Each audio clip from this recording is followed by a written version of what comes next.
most confusing regular customer you've ever dealt with. There's this woman who comes into my restaurant 3 times a week, orders the same $20 meal, and tips me $300 every single time. My coworkers can't decide if she's rich, crazy, or both. She always requests my section, even if it means waiting an hour, and she asks me the most random personal questions, like what I'm studying or if I'm sleeping enough. Sometimes she knows stuff I never told her, like when I switched majors, or when I moved into a new apartment. The strangest part is the way she watches me work. Not like a stalker, but more like she's trying to memorize my face before I vanish. At first, I thought maybe she was just lonely or routines made her feel comfortable, but then she asked if I still played basketball. Thing is, I quit junior year and I'd never mentioned it. When I asked how she knew, she panicked and said, I looked athletic, then quickly changed the subject. My coworker Marcus kept teasing me, calling her my secret admirer.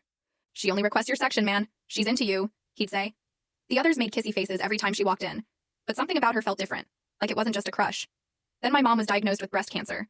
Suddenly, I was splitting my life between double shifts, hospital visits, and endless insurance forms. I didn't tell anyone at work. I didn't want pity, but somehow, this woman knew something was wrong. She stopped asking so many questions, left bigger cash tips, and started scribbling notes on napkins, little smiley faces, hang in there, things like that. One night, I messed up her order, forgot her extra lemon, brought the wrong dressing. Instead of complaining, she slid an envelope across the table. Inside was $300 and a note that read, for whatever you need most right now. The next time I tried to give it back, she acted like she had no idea what I was talking about and started chatting about the weather. One Thursday, she came in with an older couple who looked like her parents. They smiled at me warmly while she ordered her usual salmon. After they left, Marcus ran into the kitchen like, dude, your cougar just introduced you to her parents. If you don't make a move, I will. Everyone was convinced she was working up to asking me out, but I couldn't stop thinking about how much time my mom had left. She made it to my 18th birthday. Barely. I spent the whole day holding her hand, talking about nothing important. Before the end, she pulled an envelope from under her pillow and told me not to open it until after. We both knew what she meant. The funeral was small, just me, some neighbors, and the nurses who cared for her. That night, in our empty apartment, I opened her letter. She revealed that I was adopted when I was 3 days old.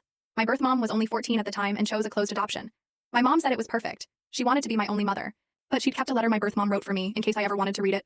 That letter was written in purple ink on lined paper, the handwriting neat and round like a teenager's. She explained she wasn't ready to raise a child, but she thought about me every single day. She promised giving me up was the hardest thing she'd ever done. At the bottom she signed it, Love always, Marina Wells, with a little heart next to her name. I read that name over and over until it clicked. Marina Wells, the woman from the restaurant.